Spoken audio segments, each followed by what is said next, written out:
Retaliatory in nature is the argument, because the reason that the AP was barred, which they said was because they're not using the phrase Gulf of America, they're using Gulf of Mexico in line with their standards.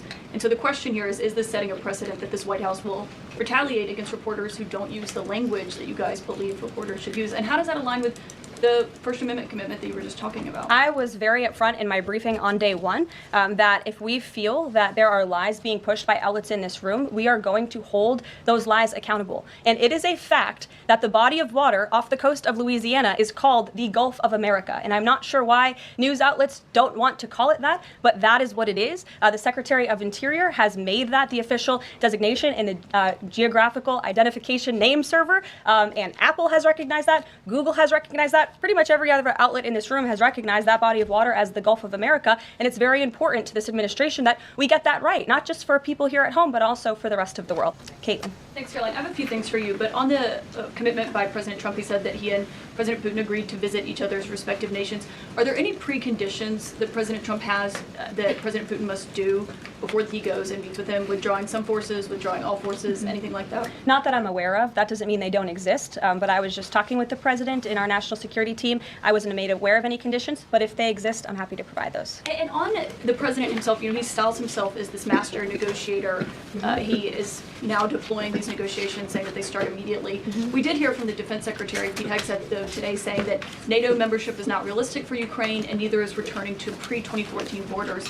Aren't they giving away bargaining chips before these negotiations have even started? Again, I haven't talked to the president about Ukraine's NATO membership, and he appointed several individuals to negotiate on his behalf. He's directly involved in these negotiations as well, and I'm sure if you ask him that question in the near future, when you're able to, he'll give you an answer. I just don't want to get ahead of him on it. And final thing for you, which White House official made the decision to bar the AP reporter from the Oval Office and the diplomatic reception room last night? Well, first of all, let me just set the record straight. It is a privilege to cover this White House. It's a privilege to be the White House press secretary. And nobody has the right to go into the Oval Office and ask the President of the United States questions. That's an invitation that is given.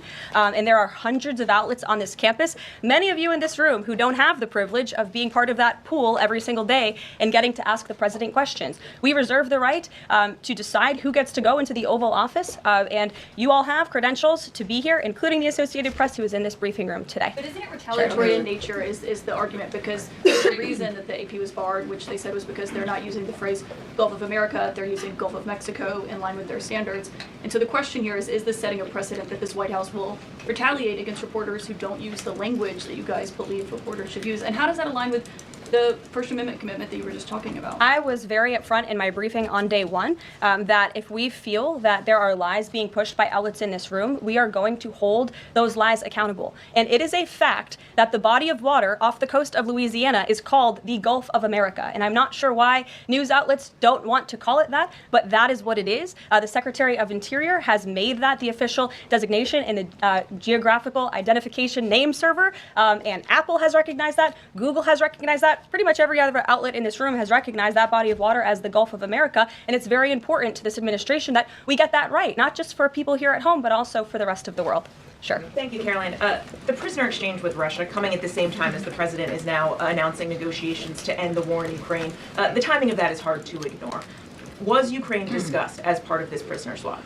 I was not involved in those discussions, so I can't comment on whether that came up or not. What I can say is that this was a very good deal for the United States of America and for the rest of the world. As you know, we have confirmed that the Russian who will be returning home very soon, Alexander Vinnik, was a non-violent crypto criminal, and as part of this exchange, he has forfeited more than $100 million that he obtained in that illegal crime. And in exchange, of course, we got Mark Fogel, who is a middle school teacher who kissed the American soil, but kissed the ground last night when he returned to the United States of America. It was a great deal and a great day for our country, and I think everybody, regardless of political affiliation, agrees with that. And was Russia made aware ahead of time of the parameters that the administration and Secretary Hegseth was going to be announcing today?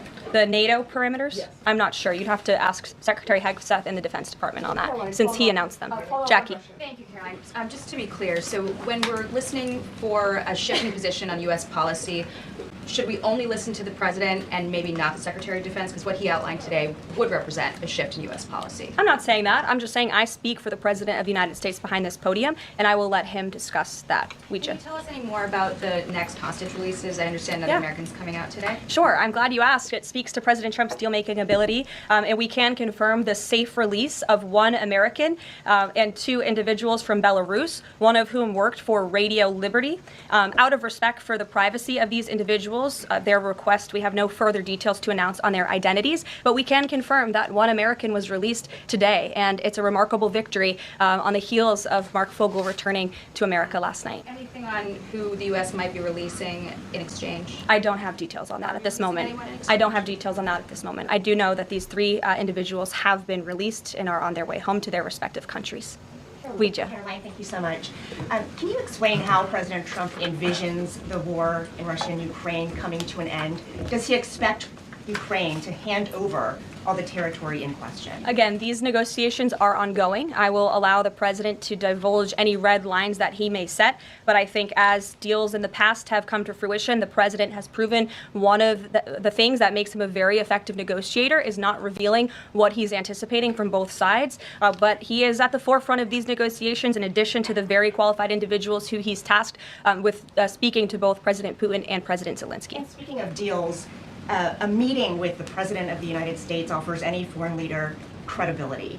Was it part of the prisoner swap with Fogel that President Trump agreed to meet with Putin? Again, I was already asked this question. I said I was not made aware of that, but we can certainly get you an answer on that. I'll check in with the NSC. Sure, Monica. Thanks, Caroline. It's clear that this administration is dedicated to both truth and transparency. We know that with Doge, but we also know that because this administration recently announced it's going to declassify the assassinations of Martin Luther King Jr., JFK, and RFK. I'm wondering, is it likely that we're going to see more information regarding the assassination attempts on the president's life while he was on the campaign trail? In regards to the assassination of the individuals you mentioned, President Trump signed that executive order directing the respective agencies to do it. I know that that process continues and is ongoing. He's committed to transparency in the declassification of these very important files that I think many Americans are not only interested in learning about, but also have the right to know about. As for the two heinous assassination attempts on the president's life, he's spoken to this publicly. I've spoken to him about it privately. And, as he said publicly to all of you, he feels he has a right to know about further information about the individuals who tried to kill him, tried to take his life. And so if and when we get that information, I'll leave it up to the president to decide whether or not he would like to reveal it. But I believe in the effort of transparency that we've seen consistently from this president, he certainly will. Daniel. Thanks, Caroline. I wanted to ask you about the $59 million that FEMA sent to New York City migrant hotels. Secretary Kristi Noem just put out a statement saying that she's clawed back the full payment that FEMA activists unilaterally gave to NYC migrant hotels. She wrote, "Mark my words, there will not be a single penny spent that goes against the interest and safety of the American people." What does the response of the Trump administration send to any federal bureaucrats that are thinking about obstructing the president's agenda? They will be held accountable. The president is signing executive orders daily, and he expects all officials across the administration, regardless if they are a political appointee or if they are a career bureaucrat, to adhere to the will of the American people and the 77 million Americans who reelected President Trump. He's here for a reason, and he is focused every day on implementing his administration's goals, and sending $59 million to a migrant hotel to house illegal immigrants when there are still people in North Carolina and California who have not received FEMA funding is not something that this administration is going to tolerate. Deanna. Thank you so much, Caroline. One on New York and one on Russia, please. On New York City Comptroller Brad Lander is accusing Doge of clawing back $80 million that was intended for New York City FEMA funding. Wondering if you've heard about that figure, if that figure is accurate, and why that money was taken back. I have not heard about that figure. Doge is moving very quickly, but I can get the receipts and gladly send them to you. I know that story is likely of great interest to the New York Post. And then one John. on Russia, please. Sure. Is President Trump waiting for a kind of signal or an action from Putin to go to Russia?